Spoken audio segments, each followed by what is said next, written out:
Thanks, everybody. I'm David, Technical Product Director on Arm, and this presentation is going to be all about performance. It's going to be mostly live demo, so I've got the fingers crossed and the excuses lined up if it doesn't work. So firstly, want to quickly acknowledge the partnership that Arm has with Canonical.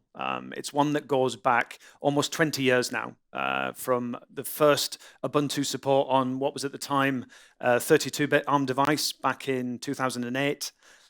Big moment for Arm on 2018 when we made our debut on public clouds, and Ubuntu supported us from day one. And the close collaboration with Canonical continues. You may have heard recently Arm has announced it's making its own silicon, and the partnership with Ubuntu and Canonical is extremely important to us on that journey. Let's talk a little bit firstly about why performance matters. So this is a photo taken from that announcement, our CEO Rene announcing the AGI CPU. Pay particular attention here to the word efficient. The drive for compute that's being generated by the desire to run more and more AI workloads, building new data centers, the constraint that is being optimized for there is not necessarily how many CPUs or servers you can cram into a data center. You can always build a bigger building. It's actually the energy supply. There's a finite number of gigawatts you can feed into these facilities. And so this is at its core, this is what Arm is all about. The ability to achieve peak performance per watt. The performance per watt there is very important, which is why performance matters. And so this, until very recently, Arm hasn't really had a strong opinion, certainly in the server space, in terms of performance analysis and tooling. And so our users and developers have been somewhat left to their own devices using perf and other tools. And so a few months ago, we launched for the first time a performance analysis toolkit, which is what I'm going to spend most of the time talking about today. Before jumping straight into the tool, just set the scene with a little bit of a landscape of performance investigations. Quick show of hands in the room here. Hands up if you've generated a flame graph previously. Yes, it's good. I'll maybe be brief with the explanation. Hands up who does it every single week. Excellent. So a couple of performance enthusiasts, and a couple like myself occasionally, being a tourist. It's not, for many engineers, performance analysis is not their day job. It's something that crops up occasionally. And so it's with that in mind that we developed Performix. I like to think of performance investigations like a crime investigation. One, because it's a little bit more fun. Murder mystery is better than a memory management mystery. But it's when you're investigating something, you have your suspicions, you have some suspects, you may have hypotheses and leads. You're in the business of gathering evidence that may support or disprove some of these hypotheses. You may, when you run an experiment, you may discover fresh evidence that makes you reevaluate or revisit previous assumptions. In short, it's not always a linear journey. It's not run this, then find the answer. You apply good science, repeat the same experiment multiple times to find out what variance or tolerance some of these have. Another thing that punctuates the performance investigations that I've run in industry is that it's a very, very fragmented set of tools. And the tools that you may use to profile your Java workload are different from those that you would use to profile a Python workload, and rightly so. But how about profiling the entire system? Each of these tools has different set of usage, different set of output formats, and nothing that ties all of these together. So even though each individual performance investigation might be unique, I bet many of you that raised your hands there applied probably a fairly similar methodology throughout. And when we speak to, through our own experience, and when we speak to performance engineers, most performance investigations tend to start with a very breadth-first approach, make very few assumptions. Before I jump straight to a flame graph, let me understand the environment in which my workload is running. have I configured the correct instance type? Do I have the right number of CPUs? Have I chosen the correct disk for the workload that's been running on? Give me an appreciation of the platform itself. Then let's examine the platform whilst the workload is running. Again, there's no point looking for fine-tuned optimizations in your code if it's actually a slow disk or there's a network bottleneck that's slowing you down. So understanding how the system as a whole performs whilst the workload is running. And then, based on what that's telling you, the ability to go deeper. The other thing that's, again, it's expected, but if you think about it, slightly frustrating with the performance tools, they all spit out a bunch of numbers. They don't tell you what to do with those numbers. What do those numbers mean? They don't come with any associated opinion. Hey, like you had 3,600 samples in this function. Okay, is that good? Is that bad? Should I have more? Should I have fewer? And so obviously, with the world the way it is today, we've got a huge opportunity to combine all of this analysis with the tremendous reasoning power of state-of-the-art LLMs and transform some of those raw signals into actual interpretable insights. And again, a set of tooling that helps lead you along this investigation, not just discrete point tools, something that can take awareness of that entire performance investigation as you repeat and iterate through it. So with that, I want to introduce you to Arm Performix is the name of the tool. It's free to download, free to use. I'm going to stop short of saying it is open source. It will be open source. We're going through the machinations of making sure we've got the right licenses, getting all of the code uploaded. Trust me on my actions rather than my words, but it's our commitment to the community that it will be open source by the end of the year. We believe it should be available to everyone. Before doing that, I just want to introduce you to the setup here, the workload that we're going to run on this.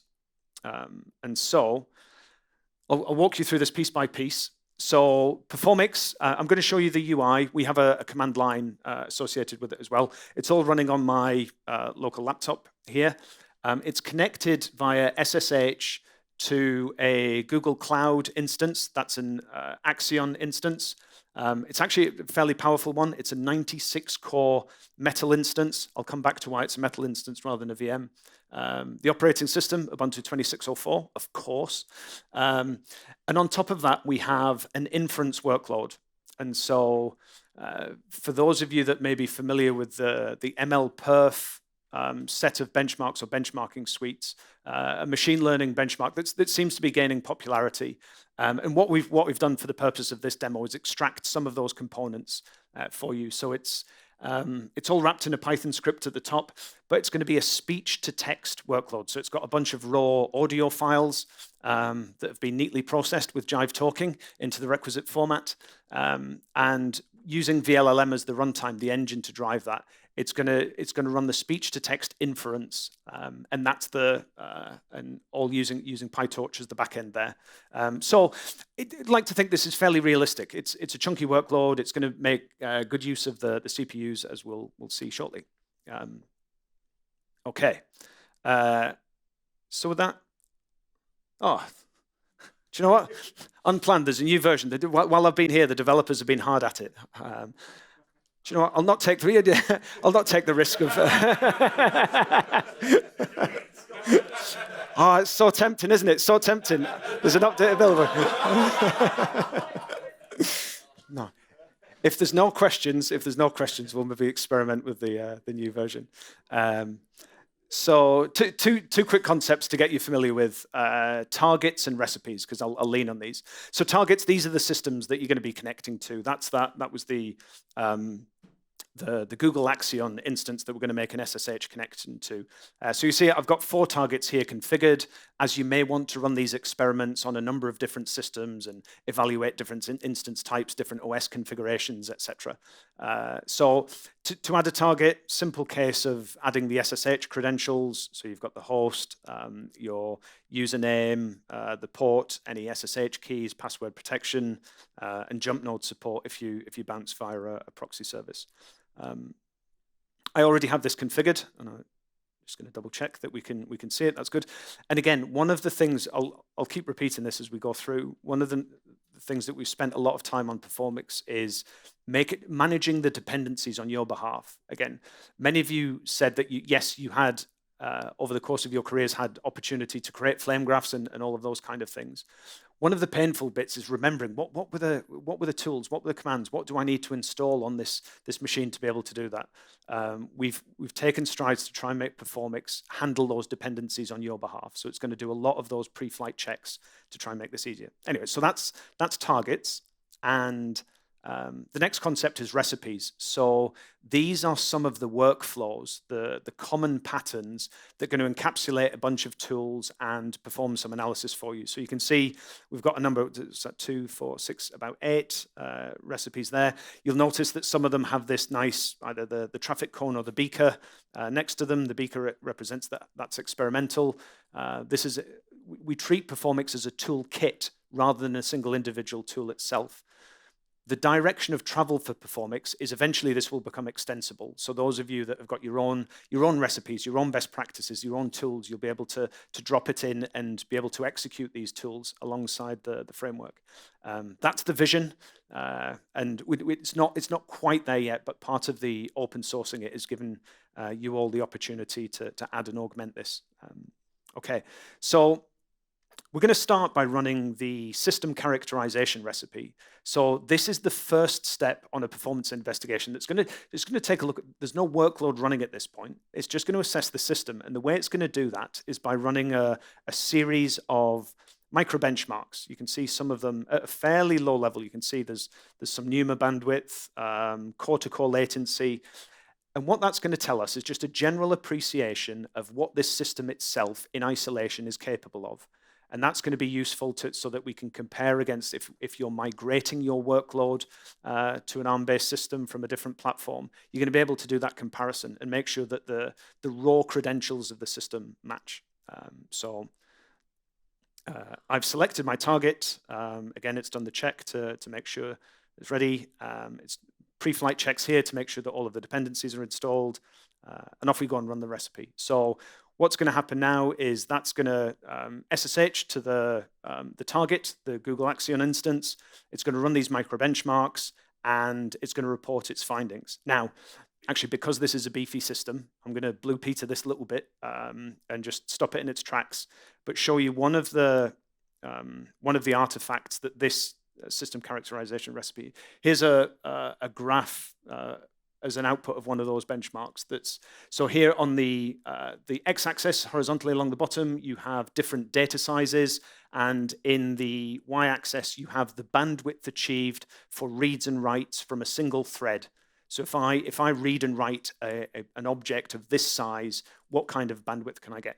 Ultimately, what this is telling you is your cache performance. You can see there's a clear cliff as we get to maybe about 64K there. The bandwidth drops as the second level of cache is hit, and then there's another. You have to squint a little bit closely for this, but the third layer is coming there. So again, that's one of a number of different metrics and stats that the system characterization recipe is going to do. The next, so let me just stop that, and it'll splurge a big red failure everywhere. So let's tidy him up. So that's system characterization. The next step is going to be to take a look at how, as I said, how does the system behave when in aggregation, when the workload is running. So before I launch the recipe, I'm just going to cut across and launch the workload itself. So this is that stack. This is the Python script that's going to invoke the LLM, that's going to invoke Whisper to do the speech-to-text inference. Again, borrowed heavily from the MLPerf benchmark, and hopefully, I want to set this up in the background because there's a bit of preamble, there's a bit of warming up, which isn't all that interesting to profile. So, while that's off and running, I'll go back to Performix, and this time I'm going to check the system utilization recipe. So, same setup here. I choose which target I want to profile. Here I have a choice to capture. I can attach to an existing process. I can launch a new one if there's something specifically I want to profile. In this case, I'm going to look across the entire system and see if we can get a sense of what these 96 cores are doing. Again, choose whether or not to make this. If you're just executing a process with a known output, like, hey, I know this is going to run for 12 seconds, etc., you don't need to give it a time limit. But because the benchmark is running a little longer, I'm going to cap this at 30 seconds. Profile the whole system. Again, it runs the pre-flight checks, and off we go. So again, this is going to take roughly 30 seconds. As you can think of this almost like HTOP. It's looking across everything, like, well, how busy are the cores, like how busy are the disks, how busy is the network, all of these resources to help point you to where the constraint is, where should you, because again, in this performance investigation where there may be multiple contributing factors, where do you want to focus in first? And so what's happening in the background here is it's capturing the samples, it's doing the profiling, and once the run has concluded, it will then bring the sampling profiling data across to the local system. It will actually use, I was going to give DuckDB a shout out. Yes, so it loads these tables into like in-memory DuckDB tables, and everything on the GUI here is driven by DuckDB SQL queries in the back end. So given that's finished, let's see if we can take a look at some of the analysis. So this, you may have caught that the system utilization recipe is one of those with a beaker on it. We're still having arguments about the best way to visualize this data. But while we do that, let me show you one of my favorite views here, which is going to be the per core CPU usage. So let me just deselect these. And I get this one remaining. So what we have here is a view, a timeline view of each row, if you like. Again, we've got the horizontal axis. This is time, moving left to right. And each of these boxes represents how busy was that core at that individual moment. And so let me just make sure I can get this all on the one screen. So you can see here that and in general sense, red is hot, it was busy, it was doing something. Blue is relatively idle. And so at a glance, for this 30-second run across 96 cores, you can say, okay, there was a phase here when it went from some of the startup to the main running the workload, and up to round about 90 of the 96 cores are being used, and the remaining 6 or 7 are roughly idle. Again, that per any performance investigation, that doesn't say, aha, this is what the answer is, but it at least tells us that, yes, the resources at my disposal are being used here. For example, if it had continued with this pattern where maybe, what's that, about roughly a third of the cores, if roughly a third of the cores weren't being used, you've got the opportunity there. Maybe I need to increase the thread count. I can broaden the workload and run more in parallel. Maybe I've chosen too big an instance type, and I can shrink it and right size and save some vital dollars. Okay, so that's system utilization. We've run some micro benchmarks to assess what the system is capable of overall, and now we've got a broad appreciation of what is the system doing. This one focusing on the CPU, but again, there are other metrics there for memory, for disk, for network, etc. And now we can go deeper. Now we can go deeper and say, okay, for the next step, I'd like to know what is this CPU core doing. And so for this, you guessed it, there's another recipe. And this is the code hotspots recipe. So this is the one that's going to give you your very traditional flame graph style view of where was time being spent on my code. This one I am going to attach to the existing running process. I'm just going to find out, the PID that I need to attach to. It's going to be this one here, 71122. 71122. That's how I feel it. And again, I'll do a 30-second profile, pre-flight checks fun, and off we go. So again, we've now started breadth first, and we're now starting to go deep and understand, okay, what's happening at the CPU level, with my specific code. And what this is going to do, it's going to use the performance counters and translate that into samples that are attributable back to your lines of source code in the application. I'm going to take one step back actually while that's running and go back to, I mentioned that this was a metal instance. So the reason I've used a metal instance for this demo is because it has direct access to all of the performance counters available on the ARM platform. If you're using a virtual machine in any of the major cloud providers, it's kind of their choice. It's up to the hypervisor which performance counters they expose or not to the VM. So code hotspots is fine, but some of the recipes that I'm going to show you today only work if you have if you want the best information, you have direct access. So many of the Performix features do work on VMs, but if you're really diving deep and if you really want to understand what's going on at the CPU level, that's why I've chosen a metal instance. Okay. So looks like it's now analyzing the collection. Sorry. So it's grabbed all of the samples from this application. Hopefully, when it's done its analysis, we'll see a flame graph of where that inference workload is spending its time. While we're waiting for it, anyone like to hazard a guess what it's going to be spending its time doing?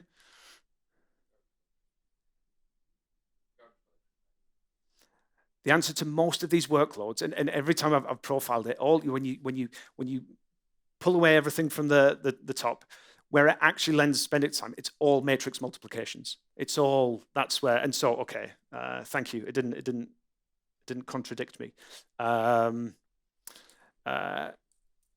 SBGEM, GEM standing for General Matrix Multiplication. So the thing that is actually happening on the CPU is a whole bunch of matrix multiplications that are being executed in our stack by PyTorch as the back end.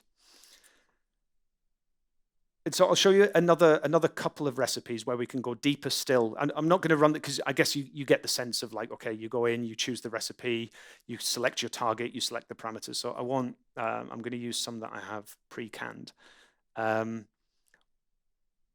Another way of looking at what the CPU was doing is via this instruction mix recipe. And so this is going to give you, at a glance, a broad set of buckets which give you some indications of which hardware capabilities were being exercised throughout this. And so this, what I've done for this particular run was, rather than that entire stack, I've created a micro benchmark now that just focuses on matrix multiplication. And you can see that this particular matrix multiplication was performed by the ARM's neon vector instructions. So vector acceleration for being able to speed up matrix multiplications. Another thing that we've worked hard on in Performix is performance investigations. Often you apply good science, you change one variable at a time, you rerun the experiment, and you compare against that baseline to see, okay, what has changed. You may not even just run those once, you may run them twice, 3 times in order to be able to do that. Make sure you've got a legitimate scientific comparison. We've built that concept of comparisons in as a first-class citizen. And so using this instruction mix recipe as an example for that. If I do it, I've done a second run of that matrix multiplication, compiled with different flags for a different architecture, and asked Performix to do the comparison. And here you can see that side by side. So it's the same graph that we had before. It's whilst the workload was running, what buckets of instructions were being exercised. So we've got the usual things that we've got loads and stores and floating point operations and branches and cryptography instructions.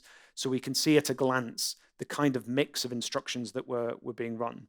But this time we've added a second set of bars, if you like. And the big difference here, so you can see that orange this time is the run I just showed you that's doing those neon instructions. You can see there's no equivalent blue bar. So the blue run, the second run that was compiled with different flags, is making use of the SVE extension on the ARM hardware. And again, this, it's not completely earth-shattering this, but what we're trying to accomplish with this toolkit is being able to support your performance investigations, to be able to reason about what is going on at a relatively detailed level. And the deepest I'll go for now is a final recipe that I want to show you is around what's going on at the CPU microarchitecture itself. So quick show of hands, anyone familiar with the top-down methodology? Good. Here it is in visual form. So exactly the same approach. Let me zoom in slightly. That we've run previously. The workload is running. I'd like you to run the CPU microarchitecture recipe against this workload. And here is the output. Now this output here is a breakdown of how the CPU itself is performing at a microarchitecture level. So how many delays were caused at the front end, waiting for instructions to execute or other instructions to be fetched? How about the back end, where we're waiting for data being read and written from memory? And so, again, you get an appreciation of what's going on at the cache level, how efficient. And so we can, the reason it's called top down is you start at that top layer, and in each of these, for the front end, you can zoom down into branch effectiveness and TLB effectiveness to get a very low level appreciation of, and this is particularly useful for micro benchmarking, where you want to really squeeze the last few ounces out of your code to understand where the stalls in the pipeline were, how efficiently were you making use of the CPU. Okay.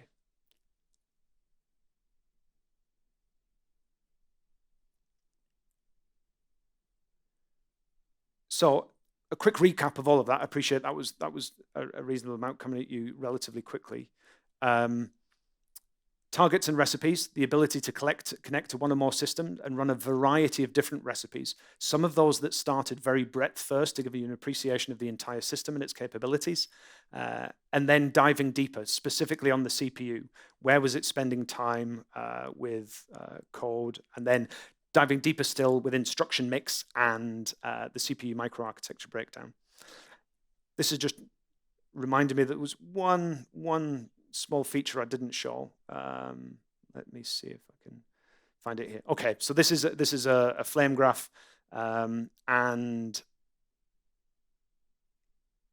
yeah, being able to attribute the various functions in that flame graph to the actual lines of code themselves, where time was being spent. So you can see side by side. Okay, this is the function that was hot, and this is the specific line of code that translates to.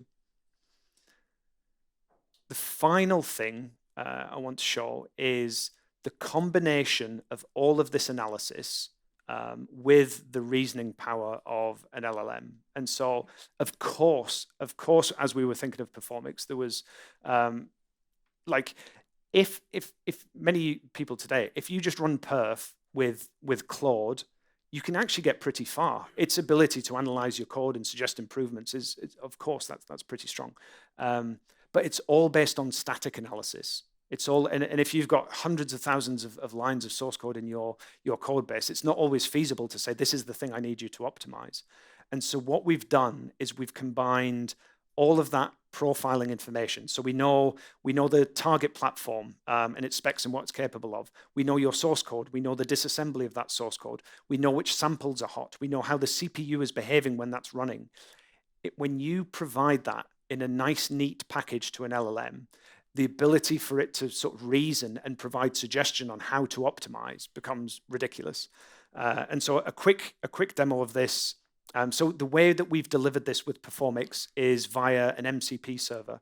So all of that functionality, yes, it's available via the command line, but it's also available via, so here I've got, this is Visual Studio, Arm use Codex from OpenAI rather than Claude, but the same thing applies if you're a Claude user. And so in your chat session, you can do things like you can summon all of the runs that you've just done. So all of that data that was just captured. So you'll see here in this table, these are all of the runs, like some of the system utilization, the code hotspots that we've just run. And what I can then ask it to do is for a given run here, so I'm choosing this run here that starts 4dB, use the analysis to generate the insights along the code. And so what it's going to do, Performix here is providing it with almost like a well-crafted prompt, a payload with all of the relevant sampling information. Here's your source code. Here's the hop functions. Here's the sample distribution. And you can see that you go from a performance tool that just tells you I've got 3,000 samples in this function to the main bottleneck is overwhelmingly this specific line of source code. In order to optimize it, you should focus on the SVE multiply kernel, et cetera, et cetera. And again, so hopefully you can see how this is turning the raw performance analysis data into actionable insight that sits there alongside the code. And we're not quite there yet, but maybe it was in that update that I didn't install. Being able to trigger runs and go, okay, we'll change the code. Let's do that experiment. Let's bring it back in comparison. So you get the power of all of that analysis from your favorite development environment with your favorite Copilot installed. Okay. So that's it. Arm Performix, brand new performance toolkit, will be open source, free to use, free to download, available now, and we'd love to hear your feedback. Thank you ever so much for listening.